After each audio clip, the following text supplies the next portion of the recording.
Hey guys, welcome back to Vertical Momentum. Thank you, VM Nation, for always showing up strong. We have an amazing guest today, and we're going to be talking to specifically to you veteran and you vetpreneurs, veteran entrepreneurs.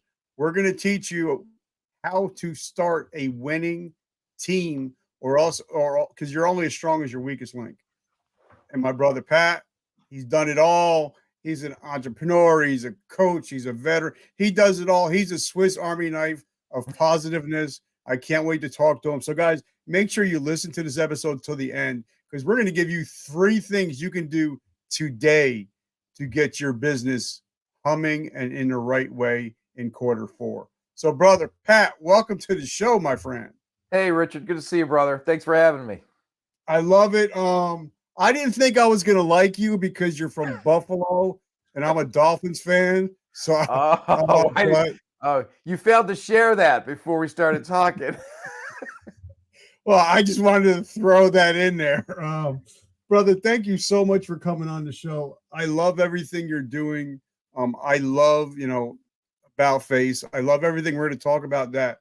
But my first question, because I do have a traumatic brain injury, if I don't ask the question, I'll forget it. What is your definition of resiliency? Well, that is a great question. My definition of resiliency is getting up every day and getting at it. There is, my father's words ring true in my head every day, which is there's no substitute for hard work. And I'm always reminded of that quote. I think it was Jefferson, right? I find that the harder I work, the luckier I get. So the reality is, you have to get at it every day. I think folks, resiliency is defined not on the days that you're doing well. It's on those days where you don't want to get at it, and you absolutely have to. All right, so we're gonna hop right into the nitty gritty because that's the way we roll here. Uh, you know, it's different when you're in the military and you're not in a leadership position and you're just like, for me, I was just a DAT when I first started out. A DAT, guys, is a dumbass tanker. Just want to let you know that. But when I became a squad leader, platoon sergeant, my whole everything changed because now I had men's lives in my hands. So talk to us about being 22, 23 years old and having men's lives in your hands and what that is like mentally to know that, all right, guys, if I do the wrong thing or I say the wrong thing, some of you might not be coming home. So Well, talk to us a little bit about that. let's start with probably the biggest mistake that I ever made as a leader, Richard, was when I was 23 years old, and I'll tell you, very few days go by that I don't remind myself of that mistake, and it was prior to, it was right after the invasion of Kuwait by Iraq, and my unit had just returned from Panama after the invasion. And we had been very successful there. It was good duty, great performance from my platoon. I was a platoon leader. And so on that morning, we were flying out to go to Saudi Arabia.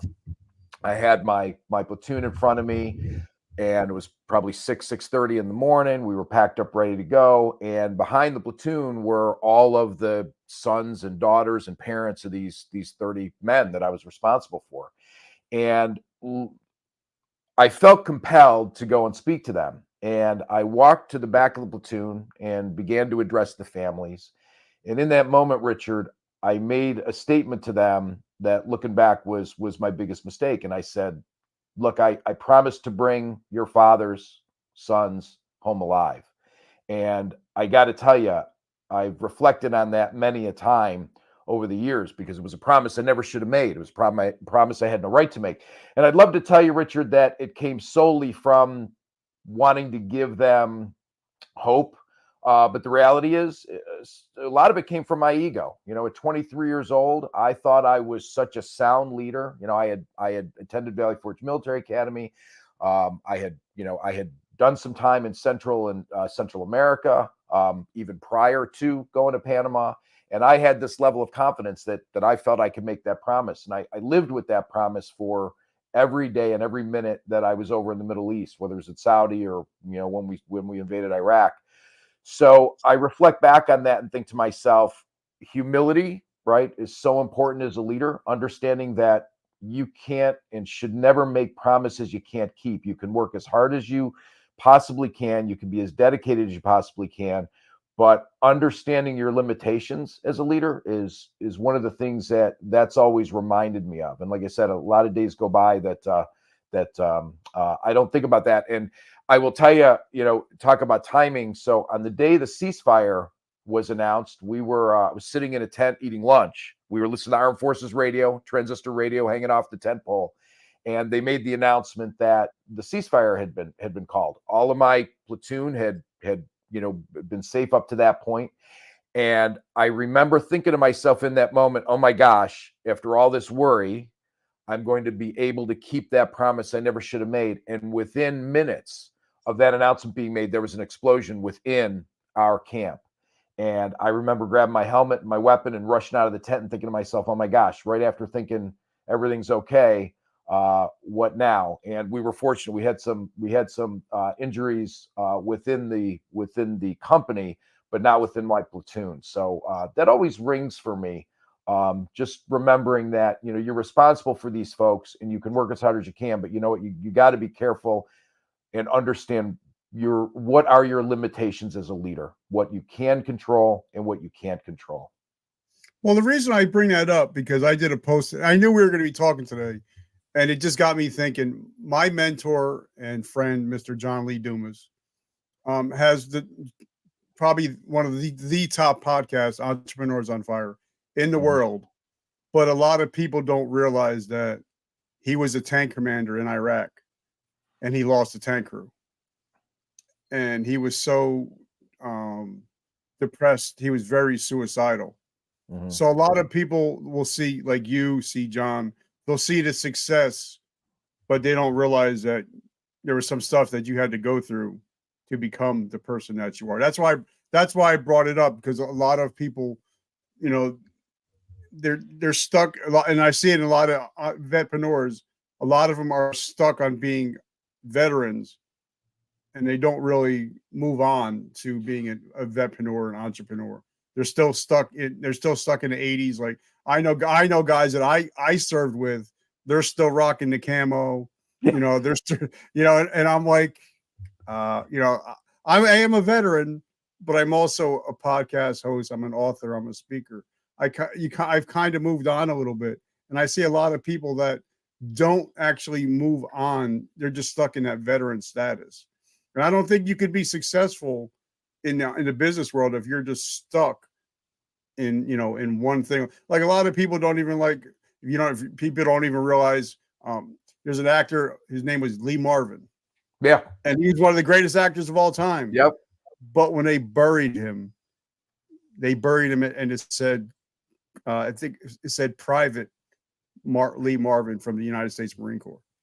So even though he was an actor, yeah, he was a veteran too. So talk about that, about, trying to, when you get out, trying to walk the line. That's a great topic, Richard.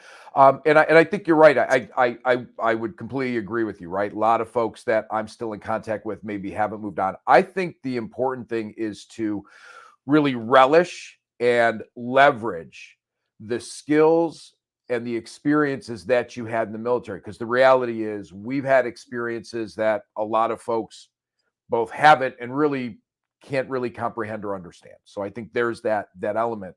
But I think there's a happy medium. I think you don't want to move too far away from that either, right? You don't want to be living in the past, right? It's, as none of us could do. I will tell you, Richard, it's one of the things I always say, like I learned this from my father. I don't ever live in the past, right? The past is the past. I've learned from it.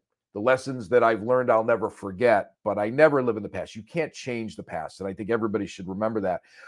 So there is this happy medium of taking those experiences and leveraging what you learned from them and leveraging the skills that developed from those and looking and learning how to apply them as an entrepreneur, as an employee, as all aspects of our life, right? As a parent, I think I leverage a lot of those things, and understanding that how you present them and how you apply them need to be relative, and need to be germane, really, to how they're being used today, so that the folks around you who maybe don't have those experiences and understandings, you're presenting them in a way that's understandable to them versus presenting them in a way that only a veteran would understand.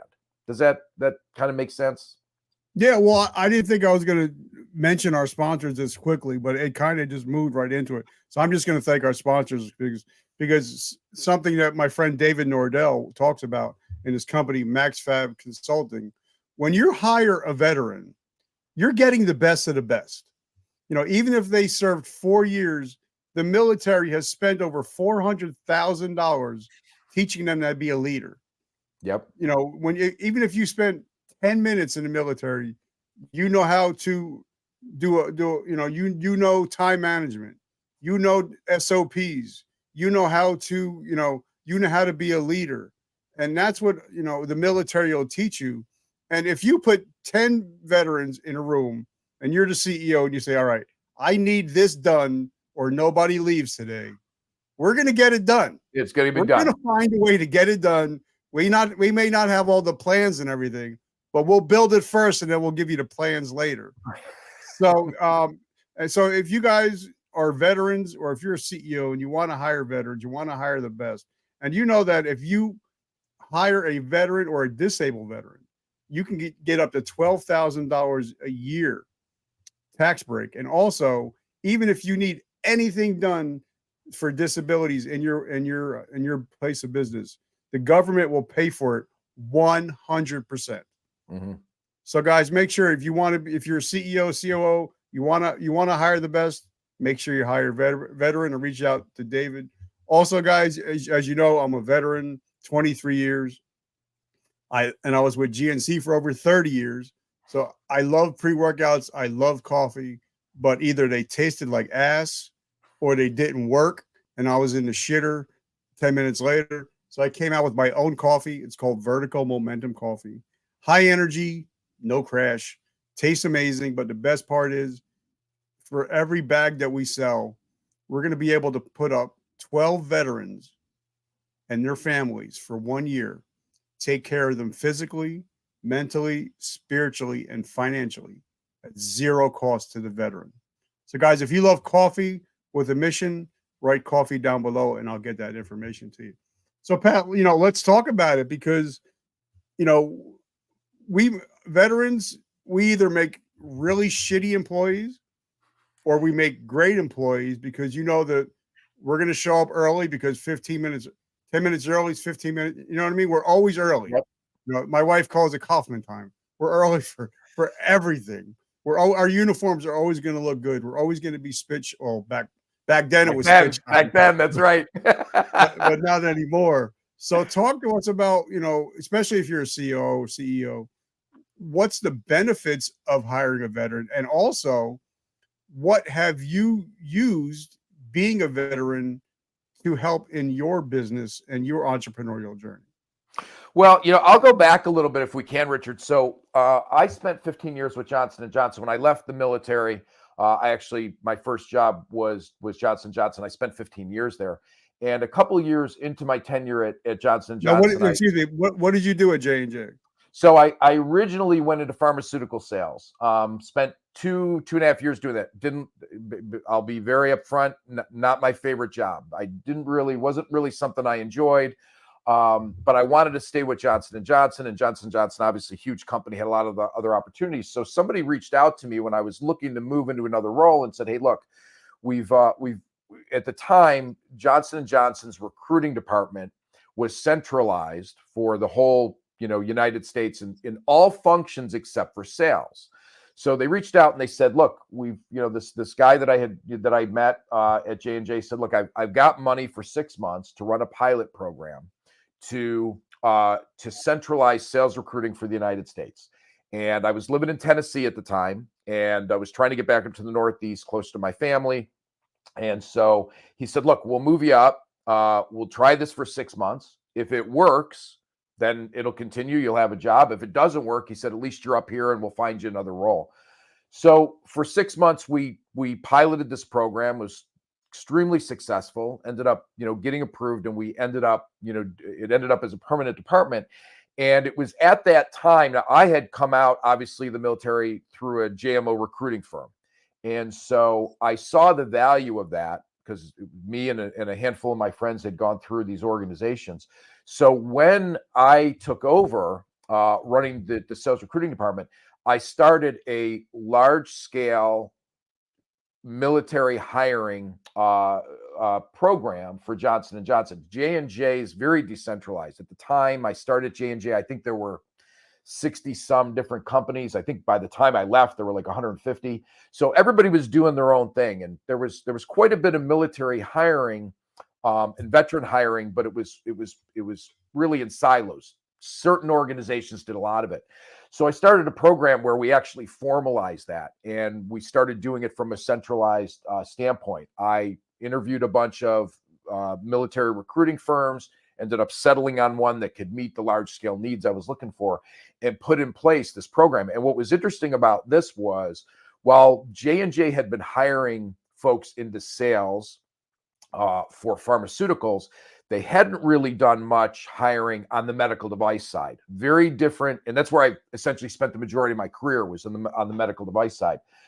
Much more demanding. It's the difference between a pharmaceutical rep who calls on offices and physicians and their staff to a medical device person who is actually in the room while the procedure's being done, right? And so it was much more demanding. And there was a feeling at that time that, hey, big risk, hiring somebody coming out of the military who's got no sales experience, and we're putting them right into these operating rooms after some training. And what I knew and proved out pretty quickly was these folks were highly motivated, and people were just blown away by the fact that these folks who didn't have a background in sales, didn't have a background in medical, could come out of the military, go to training, and could be highly successful. And to your point, Richard, the reason they were so successful is just what you said, right? They're going to show up early. They're going to be over prepared. They're going to be more prepared than their peers. And these folks that we were hiring, they knew they needed to be more prepared more prepared than their competition, because most of their competition, and I mean, in order to get those jobs, usually had to have a handful of years in some sort of medical sales or some sort of other sales, right? We were hiring a lot of people out of Enterprise Rent-A-Car, these organizations that did a really good job of providing training back then. And so these folks were highly competitive, became some of the most successful folks. In fact, I was connecting with a buddy of mine who's a VP of sales in a major organization, a huge company. And I was his first interview when he was coming out of the military. So it's great to see those folks 25 years later that are now, at the top of their organizations. But to your question, these veterans are successful because they're gonna bust their rear end to work hard. They know what the standards are, and their goal is to exceed those standards, right? When you're interviewing somebody from the military coming into these organizations, and you tell them, well, here's the expectation and here's what you can earn in this job, these folks are like, okay, what are the top earners making? What's the potential here? And a large majority of those folks are going to achieve that and meet that because they're just going to put in more work. They're going to outwork their peers and their competition. All right. So let me ask you a question, because I'm not going to mention the company's name because I'm not about to get sued. Okay. I have several friends that are a part of the number one medical device company in the world. Okay. And the biggest problem that I see, because I talk to a lot of them, is a lot of reps don't know how to do paperwork. And for veterans, we know how to do we know how to do some paperwork. We could do absolutely. We know how to do, like I said, line sixes. We know how to do, all these different paperwork. So that, I think, that's something we actually nailed down. Like, we know, especially as an entrepreneur, we know how to write a business plan. We know to keep our checkbooks on point. There's like, so I think that's something we have such an attention to detail. I think that's what separates a lot besides the work ethic, but I think we have a serious attention to detail. What are your thoughts? Well, my thoughts are you couldn't be more correct. And I think this is one of the things that coming out of the military, sometimes we have to check ourselves, right, and realize that other folks don't have that attention to detail.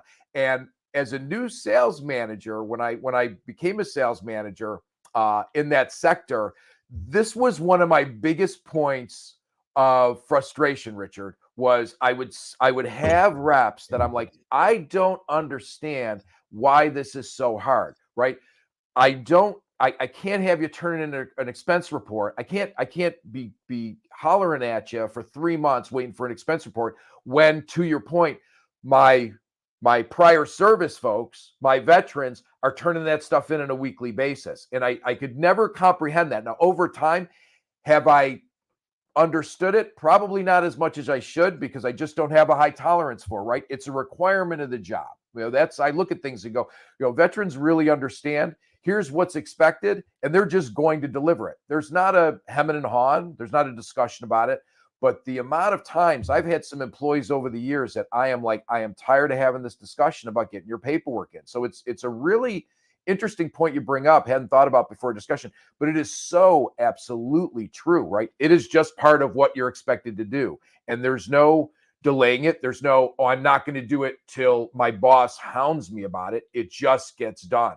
And then to your point about, business plans, I mean, we're very used to, one of the things that I think lacks, one of the things I noticed right away when I left the military and got into business was the lack of after actioning things was incredible. And I still see a huge gap there, right? That is a matter of course for veterans. We are always about, okay, when the mission's done, let's talk about what went right, what went wrong. And in my business, which is all about developing leaders and helping them grow their competency, I find myself talking about that topic a lot, which is, are you getting your folks together to not only talk about what worked and didn't work, but getting those folks on your team to share with others so they learn from them, right? Are they sharing with each other what went right, but more importantly, what went wrong? So that's a great point. Yeah, it's always surprising to me, and a lot of folks that are in, for instance, in the sales function, really look at paperwork as, well, it's just a hassle,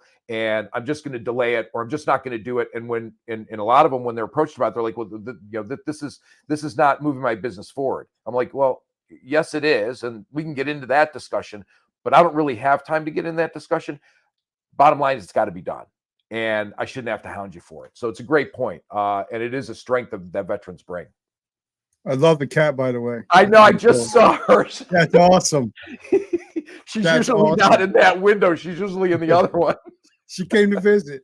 All right. So now, for a lot of people, we're like, yeah, okay, it's military and all that. So I want to I'm a big sports geek. I'm a big sports guy. I love sports. Let's talk about two of the greatest to ever play the game. Jim Kelly. TB12. Well, I love Kelly. I'm a big fan. And he went to the University of Miami, so I'm a bigger fan. There you go. TB12, and you got Peyton Manning, two of the most prepared players ever. If TB12 and Peyton would have went in the military and stayed for a career, there's no doubt they would be generals and colonels, because they were that prepared. And also, even TB12 would say, if one player gets there at 7:00, I'm going to be there at 5:00. And if he leaves at 7, I'm leaving at 9. He has that Mamba mentality, just like Kobe did. And I think that's what makes people successful. But the reason why I bring it up, because we're going to talk about leadership. The Tampa Bay had a lot of problems before, but as soon as TB12 stepped in the locker room, everything changed. So I believe that if you get a good leader, and for me, something I was told was that, people don't care how much you know until they know how much you care. And once you have a leader that cares about you, they'll run through a wall for you. But you have to change the culture in a company and it starts with leadership down. And we're not going to talk about the leadership in this country right now, but Yeah. in a company, it starts with the head and ends at the bottom. So talk about if you own a company, how you need to be a leader, and how everybody's going to follow behind you. That's how you're going to be successful, by being a good leader. So talk about it. Well, Richard, this gets into another would have been an answer to a later question, but when I think about the mentors that I had, the most impactful mentor to me was actually one of my earliest. So when I enlisted in the Army in '85, and primarily because I wanted to go to college, and my parents didn't have any money to send me, and nobody was giving me a scholarship. I had a good time in high school, but I wasn't a great student academically. So I enlisted in the Army, and then ended up going to Valley Forge Military Academy on a scholarship through the early commissioning program. And my primary instructor at Valley Forge, and I always give tremendous credit for this, was our primary instructor was a gentleman by the name of Master Sergeant Deedy, George Deedy. George had done 3 tours in Vietnam. He had been a member of the old guard, had been a tomb guard for a number of years. And George Deedy taught me the most important lessons in leadership that I ever learned. And what's ironic is they were, I would say, the first lessons I really learned. And they were pretty simple. There were 3. The first one was, don't ever mess with people's pay. If somebody's got a pay problem, fix it yesterday. And it always stuck with me. That fix it yesterday meant until you get that pay problem fixed, they're not engaged, right? Now, some folks work, for charity, different story, but the reality is most people work to support their families, support themselves. So pay is important. Of course, he didn't use mess. He didn't say don't mess with their pay. He used another word, which you could probably guess. That was number 1. Number 2 was don't mess with their off time. He said, when people are off, let them be off. If they're working hard and they take a vacation, let them be on vacation. But the third lesson that I learned from Sergeant Deedy was the most important leadership lesson I've ever learned. I carry it and I think about it every day. I've written about it. I've talked about it. And what he said was, if your people truly believe you care about them and that you're looking out for their best interests, they will perform for you. And to me, there is no replacement for that. There is nothing that's more important. If your folks know you truly care about them, that you are looking out for their best interests, because let's be honest, Richard, as a leader, your success totally relies on the performance of your people, right? I mean, you can't be successful as a leader on your own. Your folks have to perform at a high level. And so in order to get them to do that, they've got to know that you really genuinely care. And when I'm with the group of folks that are potential leaders, because I work with a lot of, assessments, assessing folks as potential leaders, right? They're individual contributors today, and we're trying to figure out will they be good leaders. I will say to them, one of the first things that I say to them in the first 5 minutes of those programs is, if you're that person who gets the most satisfaction out of being on stage, getting those awards, then leadership and being a leader may not be for you. You've got to get as much, if not more, satisfaction out of watching your people succeed. And ultimately, that success is the only thing that's going to make you successful. So I think that that's an absolute key to leadership. And I think that it's that approach that will drive a great culture. And I work with organizations and I evaluate culture, and we do culture exercises, and I do assessments of their culture. And I will tell you that the best cultures by far that I see are the ones where, when they talk about the leadership, they immediately say, they care about us. I feel like I matter here. I feel like I feel like they care. And that is not about giving them a ton of perks. Some of these things we've seen in recent years that we're starting to see don't really work. It's not about those things. It's about really believing our leaders care about us. They want us to succeed and they're looking out for us. Then those folks know that they're the most important people in the organization, that they're not working for folks who consider themselves the most important. No, everybody knows on the show, I'm completely honest. I got thrown out of the military the first time for being a drug addict and alcoholic. Got back in, was about to be thrown out again for a second time until my life got changed on 9/11. But when they gave me the second 700th chance, um, I went from EIOU1 to an NCO eventually, Soldier of the Year. But when I became an NCO, I took that NCO creed very, very seriously. Like if I knew there was a young guy and he wasn't living up to his potential, I would take him out for lunch and be like, bro, you're fucking up. You're 19 years old. You should be maxing out your PT test. You should be maxing out your correspondence courses. You have to be in charge of your career. But I want to make sure that you have everything you need to succeed so you can take my place and then I'll move up. But I can't move up unless you get promoted and you're the man, and then I can move up. But I think a lot of people, especially in business, well, I know a lot in podcasting, a lot of people think, oh, well, they're going to take my spot. Well, that's my goal. My goal is for you to take my spot so I can move up into the next, but I have to get you there. I can't hold you back. I have to get you there. And I think a lot of CEOs are afraid that their employees are going to outshine them. So they kind of poo-poo on them and shit on them. Yeah, I see a lot of that, and and that is one of the challenges. But to your point, I mean, I think I take the attitude of I want to see folks achieve greater things than I have, and I have some individuals that work for me that I'm proud to say, achieved levels that I actually never achieved in organizations, but that I helped them get there. I mean, it's for me, it's hearing from those folks. Seeing things they may post publicly in thanks and just saying, this person had an impact on me because here's what I learned from them. They really cared. They really looked out for me. And you talked, Richard, about, those conversations of sitting down with those soldiers. I can guarantee you, and I'm sure you already know, right? Those were highly impactful discussions with those folks because you cared, because you saw the potential and they had somebody there to guide them, right? Not everybody, grows up with that. I was really fortunate. My father was my ultimate mentor. He was my hero. I'm happy to say, and I'm thankful for that. But I also know that not everybody has those role models as they're growing up. But that doesn't mean that they can't have them as they do grow. And I think that you've probably changed a lot of lives in your career.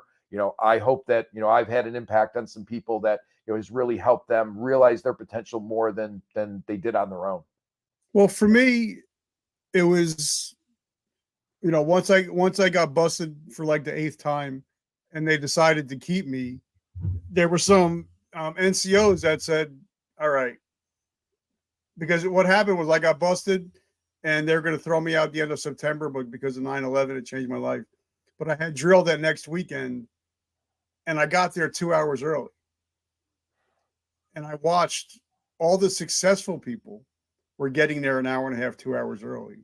And then all the people that were, E4s, E1s, they're getting there 10 minutes early, 5 minutes early. And I'm like, there's something to this, that success has clues.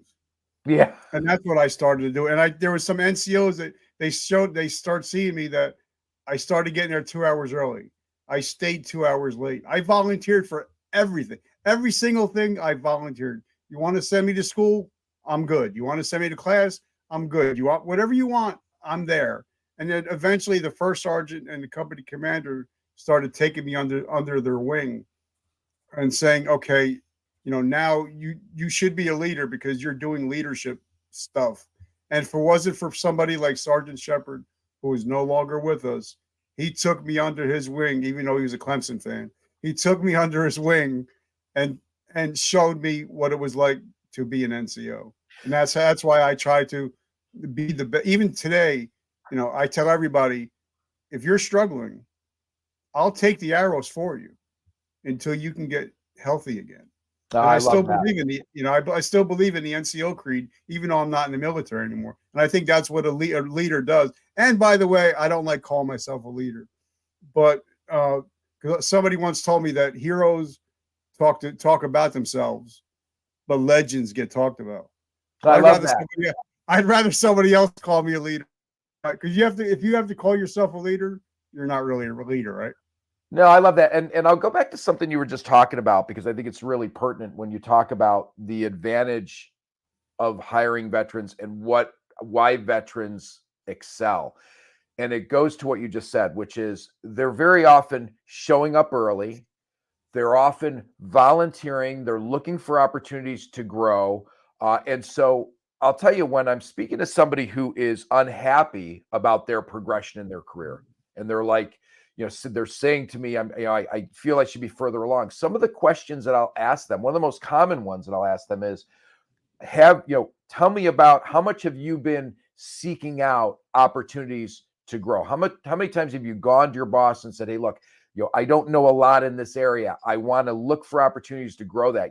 I will say that in all my post-military career, I think the leader that I had that I appreciated the most, I took a job as a director of sales operations, commercial operations in an organization. And the president said to me, hey, look, I know you're clear. We had known each other for a couple of years before he brought me on board. And he said, I know that you're going to be clear about what your responsibilities are in the role that I'm bringing you in for. And then he said to me, he goes, but if there's other things that you want to get exposure to, I'm comfortable that you'll know if you can manage them. Come to me, let me know, and I'll make sure you get that. And I got to tell you, Richard, more than any other role I ever had, I took full advantage of that offer. In other words, I would go to him and say, hey, look, I don't have a lot of experience in finance, right? I'm not a finance person. I'm not going to be a finance person in my career. However, I'd like to be able to speak intelligently and understand that function and what's important to them. So he'd be like, okay, great. There's this project and that project you can volunteer for. Which one do you want to be on? And I think what it did for me, I've had actually a unique career from a corporate perspective, because I've worked in a lot of different functions. I often say I'm a master of a few things, but I've had experience enough in most things that I can speak intelligently. So later in my career, when I found myself at higher levels, sitting in a room with executives, and a topic would come up, 90% of the time I could say, yeah, I have a little bit of experience in that. And here's my thoughts about that. When folks were looking for, hey, does anybody have any insight on this? I found myself capable of most of the time being able to say, I've had some experience there, and, I'd like to share sort of, my thoughts about what might work here. And I think that that's one of the things that veterans realize, because when you're in the military, the reality is your roles are never myopic, right? You might have a primary responsibility, but the reality is you always have to know what's going on in your left, going on in your right, what's going on behind you, what's looking forward. And so we tend to approach things wanting to understand other perspectives around us. And I think that comes from that military experience. I see a lot of folks that don't have that are like, okay, here's my job and here's what I have to do. And there's blinders on, and they don't understand, well, there's this happening over here, and I need to appreciate that.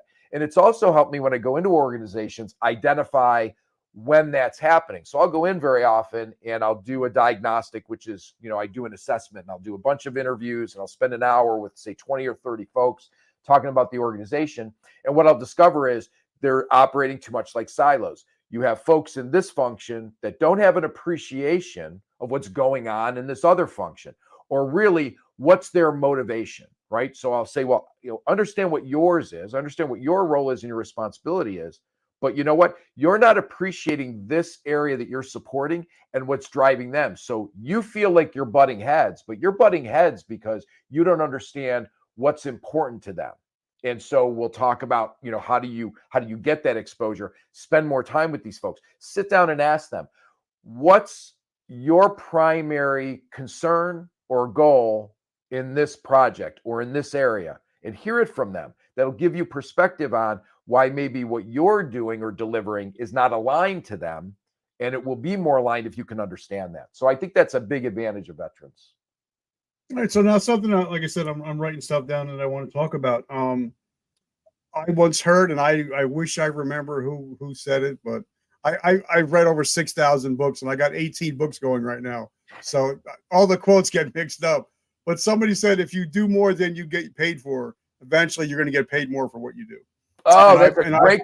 I haven't heard that one. I love that.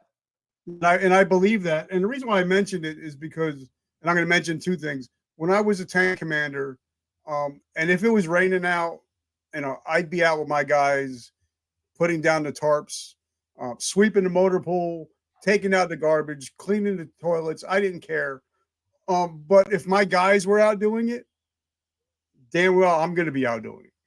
And a lot of times they try to grab the broom from my hand. I'm like, I got this, guys. We're a team. And for me, I got hurt one time, and they're like, Sarge, we got you. Everything you do for us, we got your back. Mm-hmm. And I didn't ask for anything. When I got hurt, they were actually bringing me food to my room because I got hurt so bad. But they took care of me, even though I didn't ask them to take care of it. I just wanted to say that. But also, like I said, I'm a big sports guy, and I'm a big WWE guy. I got a lot of friends that are in WWE. Um, friends with Triple H. I'm friends with the Undertaker and stuff like that. But there's one gentleman. His name is The Miz, and he's in WWE. He's been there for almost 20 years. And there's been a lot of people that have come and gone. And I asked him, I said, why are you still there? He says, because I still help go set up the ring. I still get there early. I still try to mentor young men.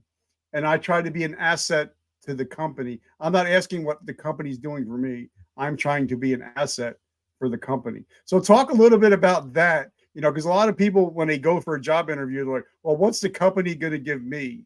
And I've talked to a lot of recruiters, and some of them will say, well, a guy will come in with way less credibility, maybe no job experience, and that person will sit down. Because I interviewed Mr. Lee Steinberg, the greatest sports agent of all time, and he said, I knew what Ryan Leaf was going to be when he sat down in front of me, and I knew what Peyton was going to be like when he sat down in front of me.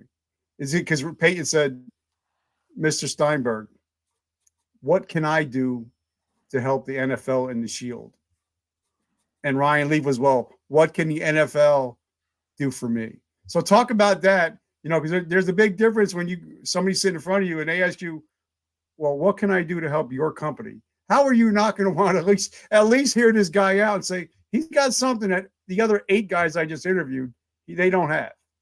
Yeah, and I think that comes out, and I actually can go back on that one, and your personal experiences resonates with me because as a lieutenant, one of the things that my platoon used to be shocked by was exactly that. I mean, I remember being in Saudi Arabia before the ground invasion of Iraq, and the Scud missiles were starting to come in, and we had to dig a bunker, and we're talking, right, talking 8-10 feet deep, 100 feet long, so that the whole company can fit in it. And I picked up a shovel and I was out there digging that bunker with them. And I'll tell you, it didn't necessarily didn't please some of the other officers in the unit who were like, hey, look, you didn't need to be doing that. I'm like, actually, I do need to be doing that, because I would never ask my people to do something that I'm not willing to do myself. So that's always been, really important to me. And it gets to, around this question of what can you do for the organization? First of all, I think that question, immediately people understand that. Immediately people see that and go, okay, this is somebody who is less concerned about themselves, or is, projecting that, they're as concerned about what can they bring to the organization versus what does the organization bring to them. But this also gets into the question, and I think one of the biggest gaps that exists, and I think again veterans are a big advantage here. One of the biggest gaps I see that exists in leadership in organizations is the fact that folks don't spend enough time with their people understanding what do they do. Now, I've worked with some organizations over the years, and that have said, hey, look, we expect our managers to be able to do the jobs of their subordinates. I'm not always on board with that, depending on what the job is, right? Sometimes that's just not realistic, especially in some of these highly technical roles. But what I do think you need to do is you need to be spending time with your folks, observing them, and looking for opportunities to coach them and develop them. And I think the reason you didn't ask, but I'm going to give the answer to the most often question, which is, why is that happening? Well, I think the advent and the advancement of technology has, made us more efficient. I don't know if it's efficient, or I would say it's definitely made us capable of doing a lot more with the time we have. However, what I see most often is it's also resulted in giving leaders too much management responsibility and not leaving enough time for them to lead. So a lot of times when I'm starting to work with a new client, the first thing I'll say is, hey, look, I've interviewed, X amount of people. I've interviewed leaders in the organization. And what I'm hearing is people feel they know they need to be coaching their people, but they don't have time. So the first thing we need to do is we need to, number one, figure out, is that true? All right, which most of the time, Richard, it is. Most of the time it's true. They don't have enough time to lead.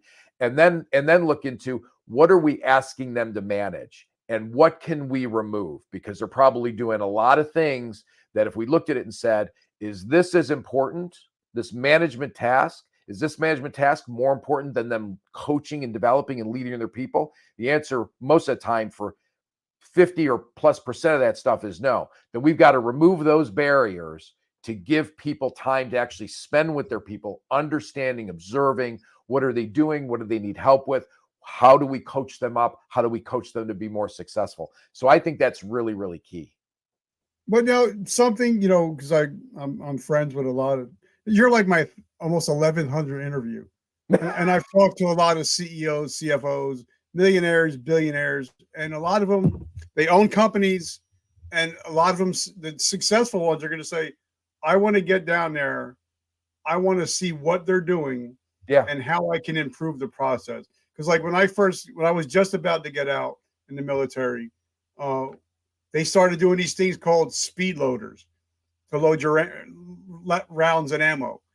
It took more time to use a speed loader than it did for a highly motivated private.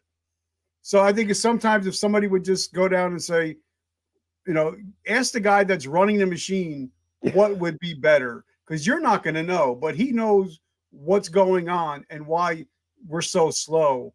So take his advice. Sometimes it doesn't hurt to walk the floor and say, ask the people, what can we do better to improve the process to make your job easier? Instead of, because there's the paperwork way, and, they're like in the military, there's the TM way, then there's the field way. And I think a lot of people, they get so bogged down in business that it's the paperwork way, instead of getting down and say, and talking to the people that are in it, saying, what can we do to improve it and improve your job? So talk about that. Yeah, well, I think that comes down to a key word, that key 3-letter word, which I'm always talking about, which is just ask. I'll be in front of a group of leaders and I'll say, so we're having this problem. How do you figure out what's going wrong? It's that simple little word, ask around. And to go on record, Richard, your speed loader example is a great one. I don't use a speed loader either, but I will tell you that, I had to experience that myself. Right. I had to try out a speed loader, and I did. And the reality is I never use I can load a magazine faster without a speed loader. I know that. But to your point, been in more meetings than I can count where we're talking about a problem and I'm asking the question of, okay, what's the solution, or how do you know, or what's your insight into the problem? And what becomes very clear is that leader has not been down to the line to look at it and talk to those people, to your point, and ask, what's going wrong here, right? Well, they have an opinion, but that opinion is not based in what's actually happening down there, right? And so spending that time is absolutely critical. You're never going to get the right answer. You're never going to find out what's really happening until you talk to the people who are actually doing the work. Okay, so something else I wrote down in big letters on my paper: about face. Talk to me about face. So I'm not going to go far here. So back when I was about to, right before I was headed to my officer basic course, a book came out. I'm sure you've read it. So so this book came out and was life-changing for me. And it was so life-changing that I wrote to Colonel David Hackworth. And I said, can't tell you how impactful this has been. It sits on my nightstand. I refer to it all the time. And that resulted in, where's my first? So, and I got this back.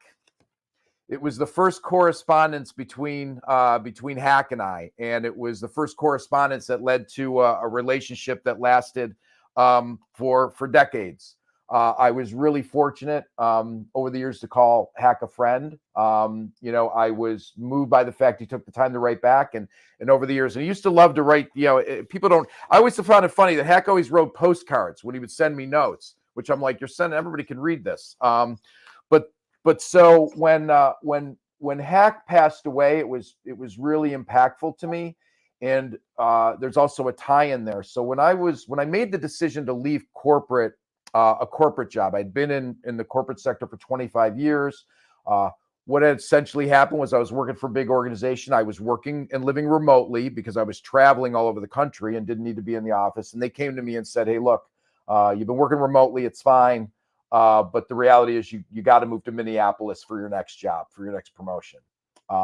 My father had passed away. I just turned 50. And I was like, you know what? I don't want to go do what I've been doing. I don't want to go to another big organization, run a training, learning and development department. I think I'm going to go out on my own. And when I thought about Hack, and I thought about the impact of About Face and how that connected to really what I had hoped to be doing in my business, which is affecting a change in direction, right? A change in motivation, that I landed on naming the organization About Face Development. Because when I hear the word About Face, it's like, all right, we're going to About Face, and I'm getting ready to do something different. Because a lot of times when we get out of the military, and the reason I started this podcast 3 years ago is I found that if a veteran, first responder, first of all, we never realized that we have a shelf life. Yeah.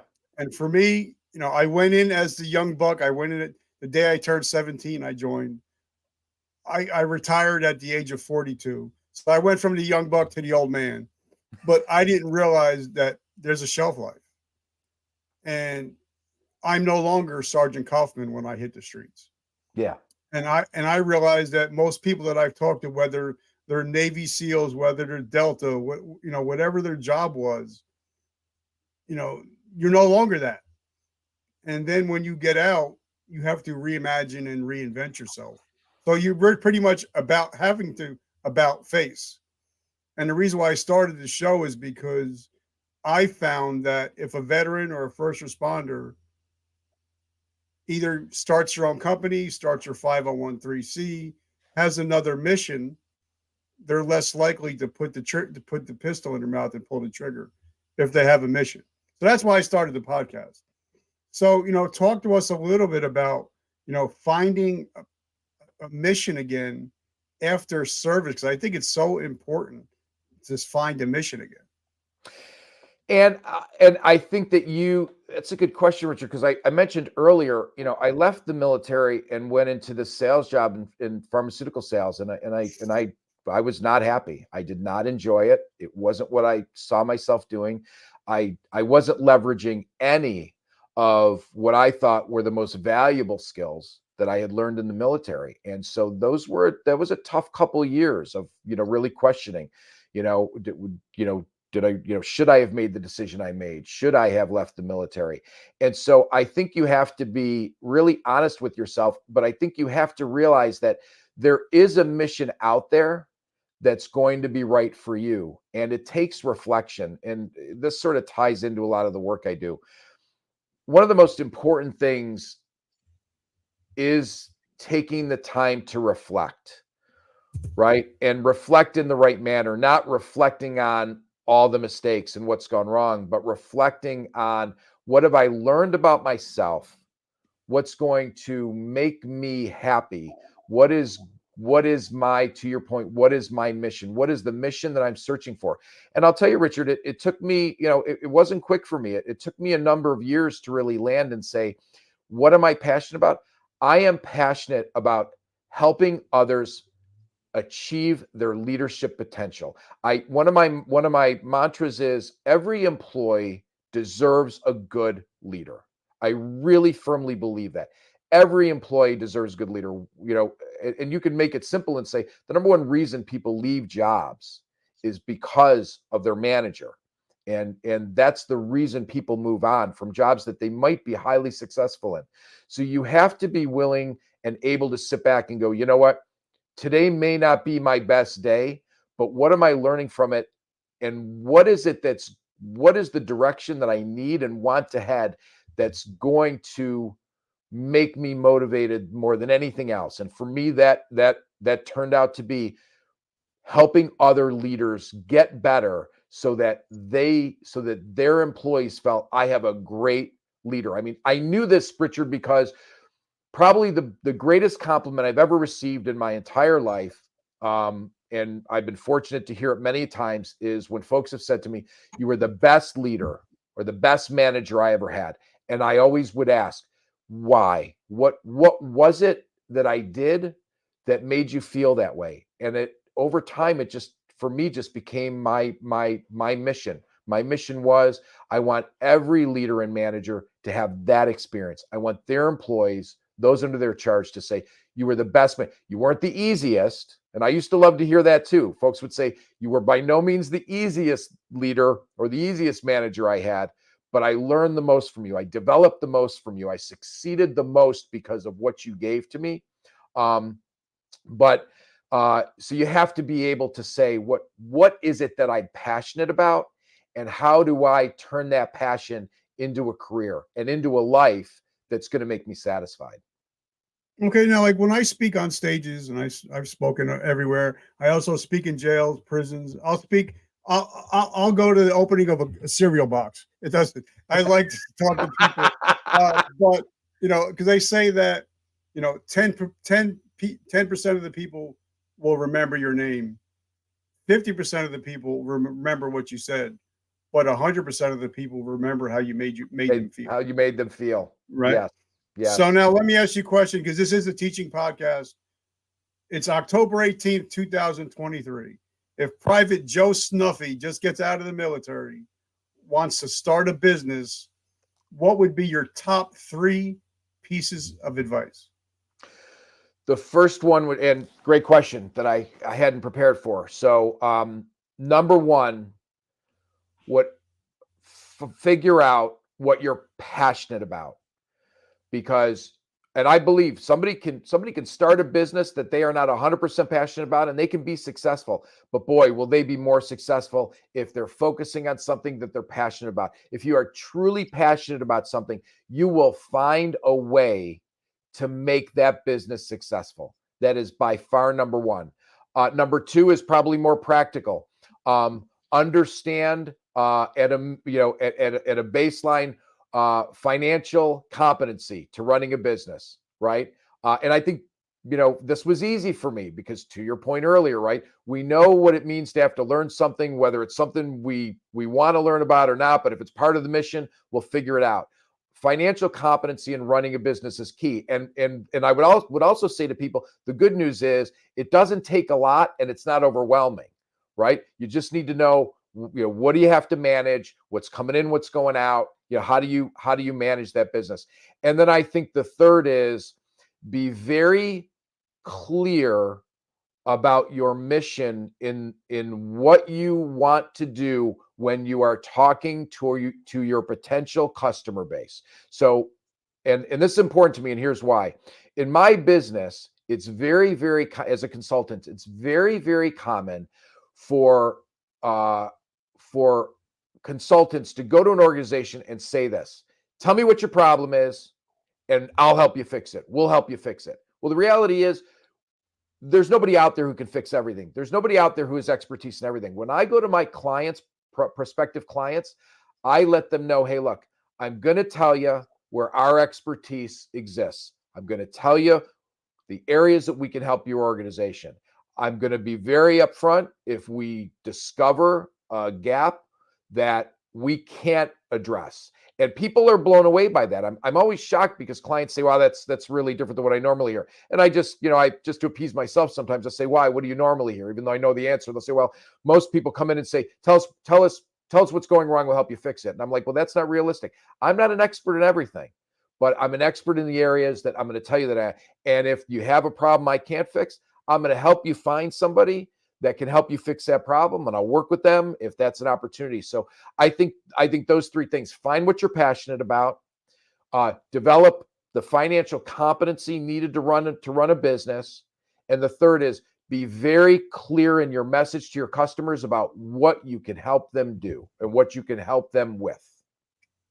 I love it. And something you mentioned twice now, because when I lost 80% of my vision 3 years ago, my hearing got a lot better, and I can actually hang on certain words. And you've talked about being in your lane at least 3 times so far. Okay. And for me, I'm a big Kobe guy, and Kobe said, "You know what? I stay in my lane, but I dominate that motherfucker." He said that lane is mine. Yeah. So You have to be an expert. You should be an expert in your field. And I work every day, Richard. I am a student of leadership. Leadership is a journey and it never ends, right? Like you, I've got a handful of books I can pull out that I'm in the middle of. And the reality is you have to be a student. One of the things I think one of the most compelling examples of this is, in 1997, Tiger Woods won the Masters. He was a child, Richard. He was 21 years old. He wins the most important event in his sport with the lowest score up to that point, with the lowest under par to that point, and with the greatest gap, margin of victory to number 2. And Tiger was asked, after the green jacket was put on, what are you going to do tomorrow? Right? And what did he say? He said, I'm going to go to the range because I believe that I can lower my score by half a stroke around. And to me, that's the definition of a true professional, is somebody who's always trying to get better, no matter what they've achieved, no matter where they are. And you mentioned Peyton Manning earlier today. One of the things I'll tell you is I happened to be living in Tennessee at the time Peyton was at UT. So yep. He was a larger than life figure. But what was amazing about that was the number of people who knew Peyton and knew the family, but knew Peyton personally, had interaction with Peyton. Everybody who met Peyton always said the same thing. When you meet him, he acts like a normal person.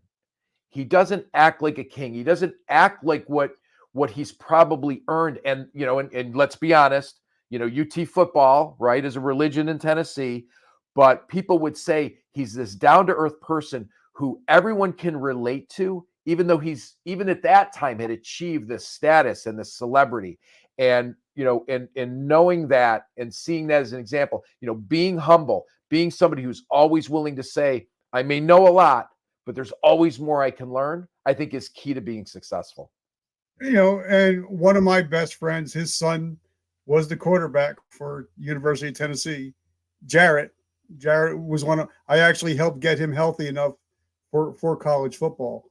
But Tennessee had some good quarterbacks, T. Martin, but yep. If you guys say who's Tennessee quarterback, always Peyton Manning. And he's been gone from Tennessee for how many years? Yeah, 30 years, right? Yeah, but now something that my friend Rich Deviney said while he was on the show, and he was a Navy SEAL commander. He said, I use the 3-minute rule. He says, if I succeed at something, I celebrate for 3 minutes. And then I'm on to the next thing. If I fail at something, I grieve for 3 minutes, and then on to the next thing. He said, because failure isn't a person, it's an event. And I think a lot of people, they if they fail at something, instead of saying I learned from it, they said, oh, I failed. You know what I mean? Yeah, well, and I believe, failure is life's greatest teacher, right? Because the reality is we learn more from our failures than our successes. That's just the way we're built, right? Mentally speaking, we will do more to avoid pain than to gain pleasure. And the reality is that we will learn. I mean, we'll learn from our successes, but we will learn more from our failures. And so there's always that need, back to our earlier discussion about after actioning, right? I believe in reflection, sitting down and saying, okay, what went well this week? Great. What didn't go well this week? What did I learn from it? And how's that gonna play into the future? What, if I could go back, what would I do differently? Now I have a plan, or options for the next time. And some of us, the really high achievers, like TB12, in his wallet, he kept a list of every pick that was picked before him in his first six, I didn't know that. for the first 6 rounds. He kept every single pick that was picked before him, and also Michael Jordan. He'll always put in the front of his mind, I got cut from my high school team. Right. And they use that for fuel. So guys, if you've ever failed at something, use it for fuel. Don't use it as an excuse. But let me ask, last question is, what do you got going on? How do we find you? How do we support your mission? Oh, well, thank you. I spend about, a good portion of my time. I work with organizations, small and large, to really address leadership gaps. And normally those are shown, or they let themselves be known by either losing employees that you don't want to lose, what we call undesirable turnover, right? If you're losing folks that you don't want to lose, I can almost guarantee you that's a result of leadership competency gaps, or you're not hitting the targets, and achieving the goals that you're setting out. Usually ties back to leadership and management skills. So I do a lot of work in that area. And the other thing I do is I do a lot of one-on-one executive coaching. I try to limit that at any given time to a handful of folks. It's pretty demanding. But I do one-on-one coaching with executives. And very often I specialize in folks who are moving from a tactical role to a strategic role. So somebody who's moving from a VP job to a C-suite level job, because that can be a real challenging transition of, I'm managing day to day. Now I've got to manage strategy. So I work with a lot of folks in that. I can be reached through my website at aboutfacedevelopment.com or Pat at aboutfacedev. And by the way, I love your LinkedIn profile. You got an amazing LinkedIn profile. So guys, make sure you check out his LinkedIn profile. He answers back like this. So yep. I love it. And I just want to say thank you, Pat. I'm so grateful that we finally got to jam. I know it's been a while, but I'm so grateful and humbled that I got to actually spend some time with you today. Oh gosh, Richard, first of all, thank you for having me. Thank you for the work that you do with homeless veterans and your charity work. It's so important and so appreciated. So thank you for having me. All right. And thank you, brother. Guys, like I said, as you know, I'm a big Joel Osteen guy. And I leave every day with this quote, that you can either be a victim or you could be the victor. So guys, make sure that you're choosing to be the victor today and not playing that victim role anymore. I love you guys. Thank you so much. If guys, make sure you check out verticalmomentumpodcast.com. This interview is going to be there. And we also have a lot of great interviews, especially some that are coming out, even with some superstars that you may know from the movie The Wrestler. 9.5 weeks. You might know somebody like, his name is Mr. Mickey. He might be coming up. Just wanted to say that. And we also have the guys from that directed and produced The Sound of Freedom. That'll be coming up. So guys, check out verticalmomentumpodcast.com. Brother, thank you so much. I'm so grateful for you. And hopefully we can work together to help get businesses and get veterans back to work and making this country great again. Thank you, Richard. Much appreciated. All right, brother. Have an amazing week and God bless. Go Bells. No.